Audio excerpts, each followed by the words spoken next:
All right, boys, let's dive into this presentation. I want to bring this to you guys. This is exactly how to actually build muscle while running so you can be the athletic weapon that everyone wants to be. So, this is my physique. This was maybe like a month ago.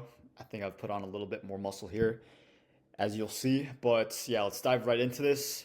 No need for a super long intro, but yeah, so this is my transformation. This is about a year ago when I got back into running. So if you don't know my backstory, my fitness journey, I started in cross country when I was in middle school. I was not lifting, I was super skinny.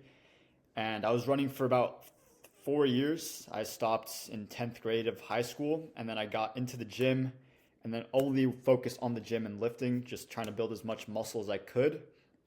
And then recently I got back into running. Now I train like that hybrid style of lifting and running at the same time. So this is when I got back into it about a year ago. And as you can see, I look pretty fucking small. Like I'm pretty skinny here. Like I did lose a ton of size because I did not know what I was doing to balance both lifting and running.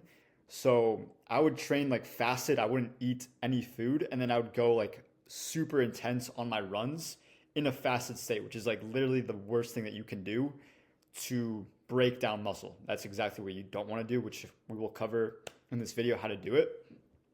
And then this is my physique now. I think I took this about a week ago, so this is more of a representation of what I look like now.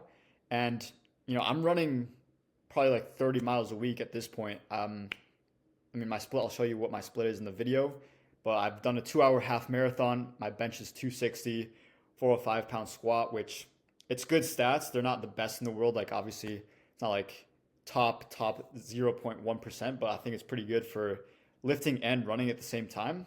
And I'm just going to make more progress. Like using these principles, I'm going to make more progress. And this is exactly how you can do the same thing. So this is for you if you are into the hybrid training style. So you want to make progress in both lifting and running. And then if you don't know how to balance lifting and running, like I did recently, like about a year ago, when I made all those mistakes, this is for you as well. And if you just want to optimize your fitness, there are a ton of benefits from lifting and running. Like they both have really good health benefits, for everything that you ever think of in terms of your health. Like if you're doing both lifting and running, you're going to be running laps against every single person in terms of health and fitness. So they both have really, really good things that come from each one of them. So if you're doing both, like I said, you're going to be doing really good. So let's actually get into it. First thing to know is that lifting is always going to be the priority over running. It really, I guess it does depend on your goals, but for me, my main goal is to build muscle and keep my muscle because I want to look good, I want to feel good, be strong, have muscle. That's something that I prioritize more than how fast I run. And how I think of running, it's basically like a supplement to lifting because it does have a lot of benefits. You can burn a lot more fat, you have more energy through more mitochondria in your body. I can also make a video on exactly like the benefits of running because a lot of people don't know it. And it's really good for your brain as well. Just so many things that benefits from running. So think of that as a supplement to your lifting. So basically in practical terms, this means if you can lift before you run, then this is the ideal way to do it. Or if you can space out your lifting and running. So I think I said that wrong. Or space out your lifting and running. So if you run right before a lift, you're not going to get the best results. Basically, if you can lift in the AM and then run in the PM, that's fine. If you can run in the AM, then lift in the PM, that's fine because there's a split there. But if you're doing it all in one session in one go, then hit your workout in the gym, like your lifting session first, and then go for a run or on the treadmill or whatever you're going to do for running or cardio, whatever you do. But yeah, this is just the first thing to know. So now we're going to get into the lifting progress fundamentals. This is basically how to make progress in the gym, specifically with building muscle. So first two things that you must dial in. These are like basically the most important things. If you have these two in place, it's pretty much set that you're going to make progress. First one is 200 to 300 calorie surplus. So this is lean enough to not dirty bulk. That's one of the biggest mistakes you can make it's just not worth it, bro. Like you're gonna get strong. It does feel good to get strong, but like you're also gonna get strong with this type of surplus. So this is the best one. I like to do like a little range to actually make it a little bit easier for yourself. You don't have to hit an exact number, but this is exact enough so you can make the right progress. We're doing 2 to 300 because if you times this by 30, so the actual number is 233 times 30 days in a month, you should be gaining around 2 pounds per month of body weight. So that means like 0.5 pounds per week, give or take, and then 2 pounds per month. That's the ideal state that you want to gain muscle, but not gain the fat as well. And then second one, progressive overload. So how to do this is just track every single lift, as you can see here. There's an app that you can get on your phone. It's called the Strong app. It's like a little blue barbell or blue dumbbell. And that's what I use for every single lifting session. Make sure you're tracking everything so you know that you're getting stronger. Like one of the biggest mistakes I used to make, even up until like maybe like 6 months ago, or maybe like 9 months ago, I wouldn't track my lifts. I would just like go off of like my memory of what weight I did and how many reps, which like you can make progress, but it's just so easy to do this. And it's so much better because you know exactly what you're doing and you can make sure that you are getting stronger or making progress in the gym. And then also find your maintenance calories and then obviously just eat 2 to 300 calories more. Pretty fucking simple. Like, and a way to find your maintenance calories, I do this for all my clients. I actually have this calculator that I give them. It's like an Excel sheet. You plug in how many calories you're eating per day and then your body weight every single day as well. And then I have a calculation formula in Excel. It's honestly pretty cool. Like I'm pretty proud of what I did there. But yeah, you can find exactly what your maintenance calories is.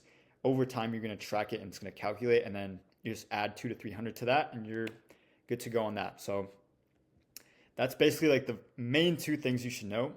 And then these are like some extras, still very important. But what I do for my splits is I do a 4-day split. So 4 days of lifting and then a rest day. And then I repeat that. So I think this is the best split you can do for a few reasons. So I'll get into what the split is. So number one, chest, biceps, then a shoulder day, then a back triceps day, and then leg day. And then you rest and then repeat.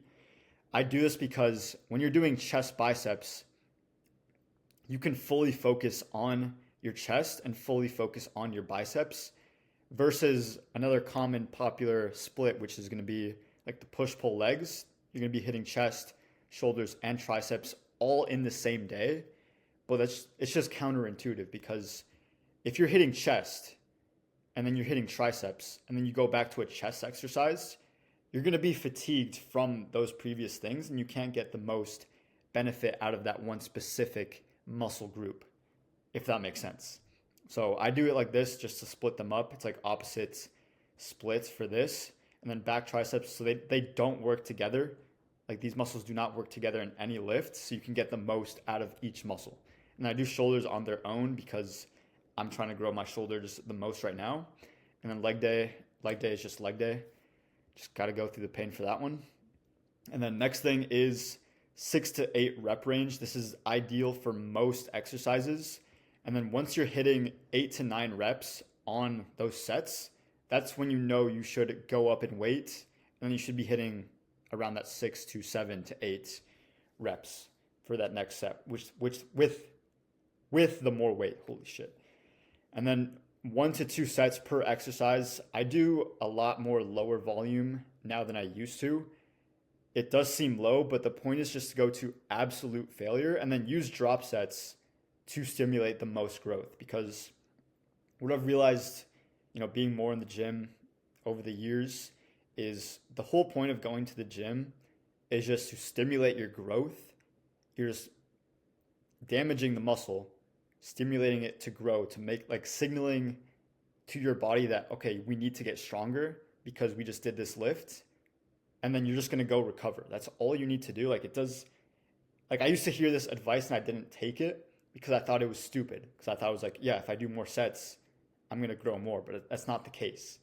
You just stimulate the growth enough with one super hard set. That's all the stimulus you need. and you're not going to tax your recovery as well. So then I also do 3 minutes rest between sets. So we are doing a low amount of sets. So do take your time. Your workouts should be pretty short, 30 to 60 minutes max. Like 60 minutes is like max for me. Like today I did hit back triceps. It took me like 50 minutes because I did go with a friend. But if I'm going alone, it's like 45 minutes, 35 minutes around there. So that's another benefit of doing low volume. You just go in and out and you can just finish right away. It's way more efficient. I hate being in the gym. I shouldn't say hate, but I do not like being in the gym for more than an hour. I feel like I'm just wasting time. So if you feel the same way, try this out. You're going to love it. It's like, this is hands down the best split that you can do. Just try this out. You're going to make progress. You're going to fall in love with this. And it's good for running as well because you're not taxing your recovery as much. You're doing low volume, but you're still stimulating your growth. So try this out. You're not going to regret it. And I also put a little example chest biceps day. So what I do, and I give this to all my clients as well. So incline barbell press. So I do 2 sets of this, incline dumbbell curl, and then decline chest press. This is all I do for chest. The reason for that is when you do incline pressing, you're also targeting the mid chest. So a lot of people start on like the flat bench, which is nothing wrong with that. Like, that's a great exercise. But if you want to make it better, start with incline.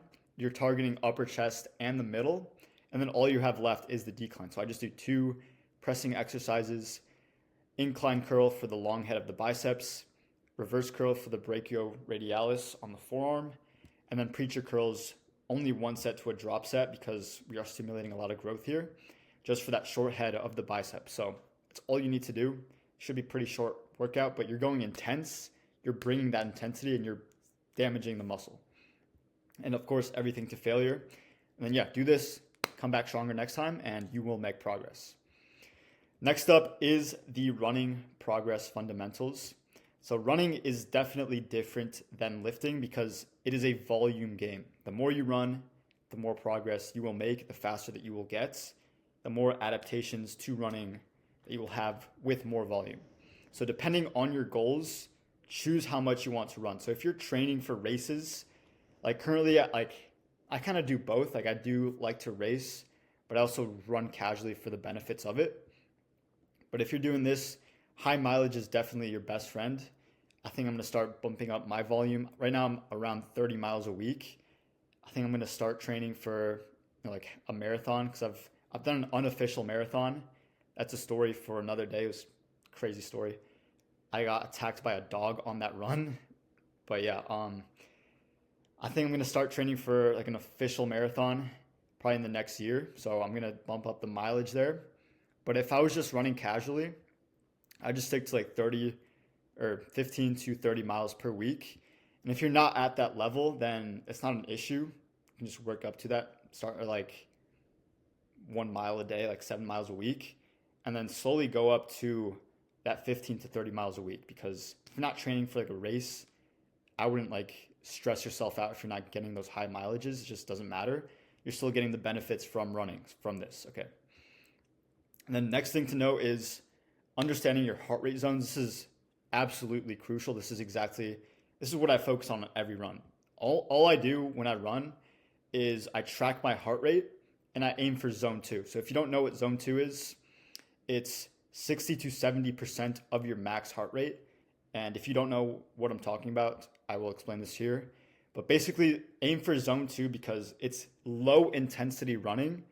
It's best for 0 muscle breakdown. You're breaking down the most fat as fuel, which is fat oxidation. You're actually increasing your mitochondria and like how they function. So you're going to have more energy in the day. This is your aerobic base building. So basically building your base so you can run longer, farther. And it's going to also help you with your sprints as well. Neurogenesis. So you basically become smarter and like have a higher IQ through neurogenesis because your brain makes more brain cells from running. So this is hands down the best zone to run in. Should feel really easy. Even at first, you should feel like it's like way too easy. Like that's how most people feel when they get into zone 2 running. It's like super, super slow, but that's kind of the whole point. It should feel really easy. And it's not going to break down muscle. And you're getting all these benefits, which are really, really good for you. So how to find your zone 2.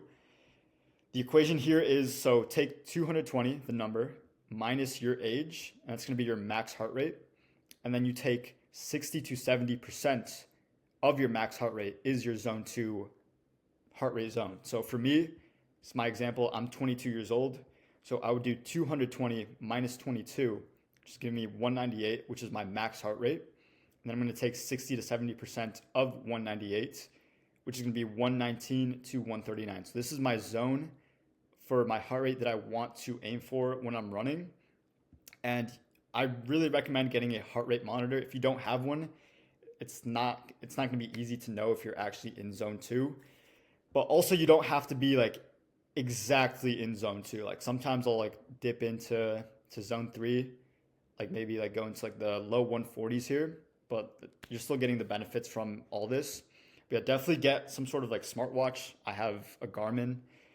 If you have anything like a Garmin, Apple Watch, Fitbit, whatever you can get, very recommended, because you're going to know exactly what heart rate zone you're in, and you're just going to make the most progress overall. Also, some mistakes here, or one mistake I made, as I mentioned before in this picture you can see, is don't run fasted. You want to spike your insulin before any workout, which we'll get into as well in the diet section of this video. But yeah, do not run fasted. It's just going to make you break down muscle. You're not going to have any carbs to use as fuel, and your body will tap into muscle for fuel. Also fat, like when I was running here, my main thought process was I want to get as lean as possible, so I'm not going to eat any carbs before my runs, and I'm going to burn the most fat, which like, yeah, you will get fat, and I was lean here, but I was also breaking down muscle, which is like what's the point? Like we're trying to make progress in both lifting and running, so there's no point in running fasted whatsoever. So if you go back here, how to fuel for your runs, 30 to 60 grams of carbs per hour of running. So for example, if you're going to go for a 30-minute run, let's say you're doing like 3.5 miles, 3 miles, doing it at 10-minute pace, which should be pretty easy.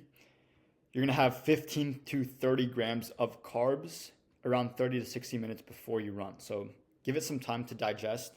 Let the carbs and the blood sugar get in your system, spike your insulin so that you're not breaking down muscle. And you can go run and you should be chilling. You should be good. So next up is the diet fundamentals. So the perfect diet is the one that gives you all the nutrients your body needs. There's a lot of different diets out there. You know, there's carnivore, which I've tried. There's vegan, which I did like vegetarian for like 5 days. I would not recommend it. It's just like you just feel like shit, in my opinion. But what I found to be the best is you just want to hit all the nutrients. That's all you have to do. If you hit all the nutrients that are bioavailable in your body, then you're going to be good. So it's mostly like animal protein. So we're going to get into this basic breakdown of macros. Protein, this is simple shit. So protein is 1 gram per pound of body weight. Most people know that, but mainly focus on the animal proteins. Don't eat the plant proteins like for example, peanut butter. Like it says it has protein, but it's not really like a muscle building protein because they don't have the leucine amino acid, which is going to be the most potent for building muscle, which is mainly found in animal proteins. So like meat, eggs, whey protein, milk, dairy, stuff like that. And then next up is fats. So I aim for 0.4 to 0.6 grams per pound of body weight. This is not exact. Like you can go more than this. It's just going to be like a general range, just like a recommendation, just to like get an idea of what you should hit. But you do want to, this is something that's important that you should know. Most people don't know this about nutrition, but there's a lot of different types of fats. So there's saturated fats, come from beef and eggs, those are like the main sources. Obviously there's more sources than that. But you want to have a mix of saturated, monounsaturated, which is olive oil and avocado. So definitely these are 2 staples that you should be in your diet. Avocado I would lean more towards because of more micronutrients. And then omega-3s. So you can eat fish, or I just take a fish oil supplement. Makes it pretty easy. And then the rest should be carbs. So carbs are really important for running, but you do want to know how to use them to your advantage because you can eat carbs, but if you're eating it at the wrong time, they're not going to benefit you into your advantage. So use these pre and post workout. So simple, fast acting carbs such as fruit, honey, and white rice, those are the best to use like right before you go for a run and then right after, like you hit a lift. So you can spike your insulin and then drive all the nutrients to your muscles. That's going to be the best thing that you can do. And then also have some complex and slow carbs, basically sweet potatoes, normal potatoes, oats, things that don't spike your insulin as high and digest slower. So you can have like more sustained energy. So if, for example, you would use this to replenish your carbs, your glycogen after a workout, but you're not going to hit another workout for a little bit, or you're just done for the day. So if you're not going to hit like you're not going to go for a run later or not going to go lift later, then these are good to use because they're not going to spike your insulin as high, and you can keep that insulin sensitivity as high as you can, which is another topic. So this is understanding how to use your carbs correctly. Basically, think of carbs as a tool to spike your insulin. So what insulin does, I think I've mentioned it a few times here. If you don't know what insulin does, it basically puts you in an anabolic state and basically unlocks your muscle cells to absorb nutrients. So this is best for muscle growth, and you want to spike this before your workouts, especially for running, to not break down muscle. So if your insulin is high, you're not going to be breaking down muscle, and you're going to be using your blood sugar for fuel, because what insulin does is basically trying to drive out all the blood sugar from your blood to shuttle it all to like cells in your body. So you're not going to be breaking down muscle. That's pretty much all you need to know. And then this means before a workout, eat carbs, and then after workout, like I mentioned here, pre and post workout. And then outside of workouts, we want to keep insulin low to have higher insulin sensitivity. This is what I call insulin manipulation. So basically, insulin sensitivity is how responsive your body is to producing insulin when you do have carbs. And this is important to keep high because if you're insulin insensitive, you're going to eat carbs, you're not going to spike insulin as high, and you're just not going to be breaking down any fat during the day at all. So it's important to keep this insulin sensitivity high. And I know there's a ton of topics in here that I need to break down way more in depth because I know I didn't know this when I first started lifting. So I definitely want you guys to understand everything that I know so you can make the most progress. So I definitely want to make more videos, more breakdowns on these topics because they are good to know. This is the stuff that a lot of people don't talk about in fitness, but it really makes the biggest difference. Like all this stuff, like it's so easy to do. And so like once you understand it, it's so easy to implement. Like it doesn't take time. It just takes the knowledge of knowing how to do it. That's really all, that's all like fitness is. Like you just have to know like what to do and then you just do it. Like obviously it sounds so simple, like to a stupid degree, but like most people just know the basics of like eat protein, eat some carbs for your workouts, and then like the fats, but they don't know like actually how your biology works to put on muscle and not to break down muscle, which is stuff that like I love to geek out on, which I love to obsess about this stuff. So I do want to share this info with you guys.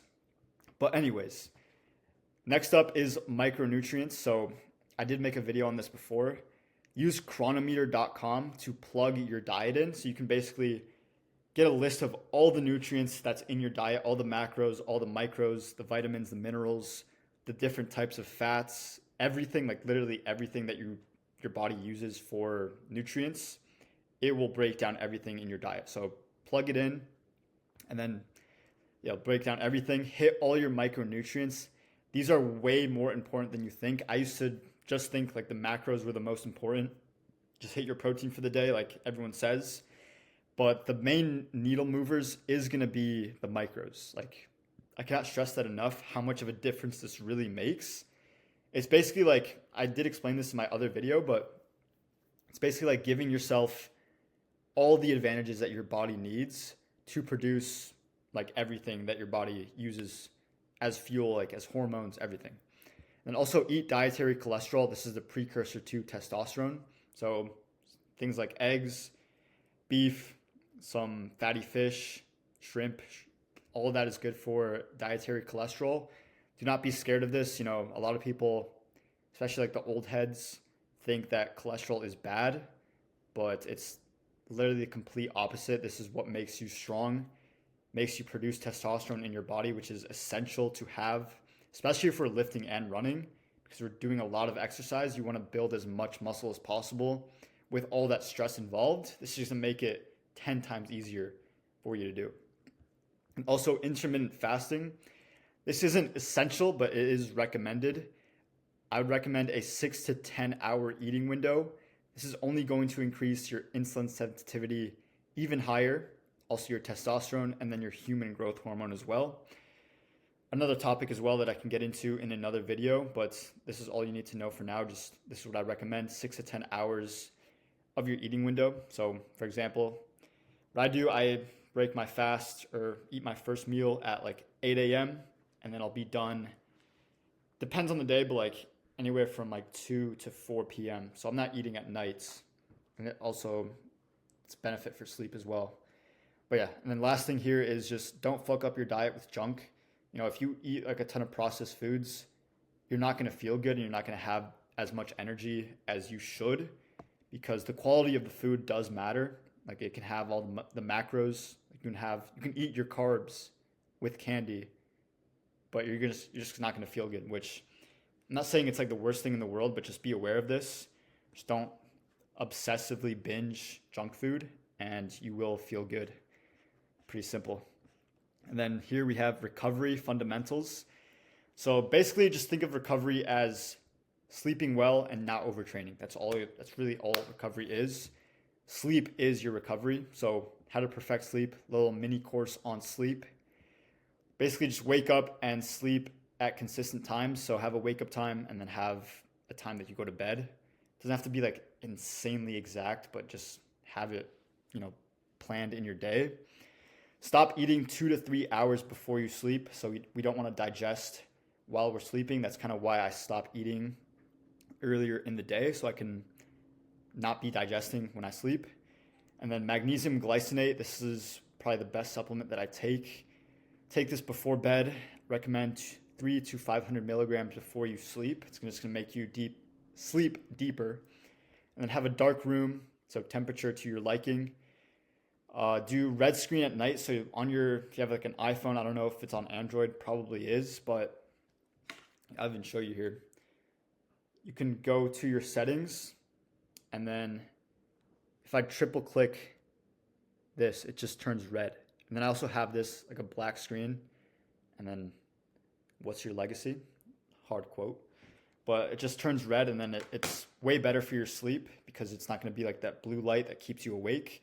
So if you are going to use screens at night, definitely put like the night shift, or even better, that red tint color filter that you can put on your phone, and you're going to get better sleep. And then also get morning sunlight. So like in the first hour of waking, you can go outside, view the sun. And I did make a video on this as well. It's called the 90 plus sleep scores video. How to get 90 plus sleep scores like a G. Go watch that video to understand kind of how to get better sleep. But yeah, morning sunlight is pretty good. I don't do this every day, but definitely recommended. Like if you don't have a good circadian rhythm, if you don't have like a good sleep cycle, I would definitely do this. But once you get in that rhythm, then it doesn't come as important at that point. So that's basically all I have. Like that's all you need to know to make progress with lifting and running. Build muscle while getting faster, getting all the benefits from running. That's like genuinely the fundamentals of what you need to know. That's like what I apply into my life on a daily basis. And there are some topics that I went over that I can go way more in depth on, which I definitely will make more videos on this because I want to share my knowledge. I think I understand a lot about fitness that most people don't.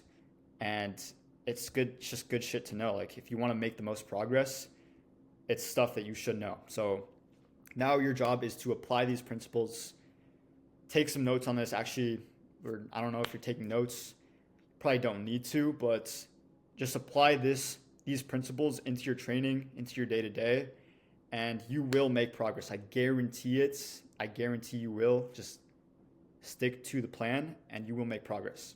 So, last thing, I do have an Instagram. If you want to follow me, I post some tips on there as well, and my stories of my day to day, what I actually do for my training. And if you want to work with me one on one for my coaching, there's a link in the description to book a call, and then we can see if it'd be a good fit or not. But yeah, I hope you guys enjoyed this. I'm going to be making way more in-depth trainings on different topics in fitness, bringing the best fucking education to you guys. But yeah, that's it for today, and I'll catch you in the next one.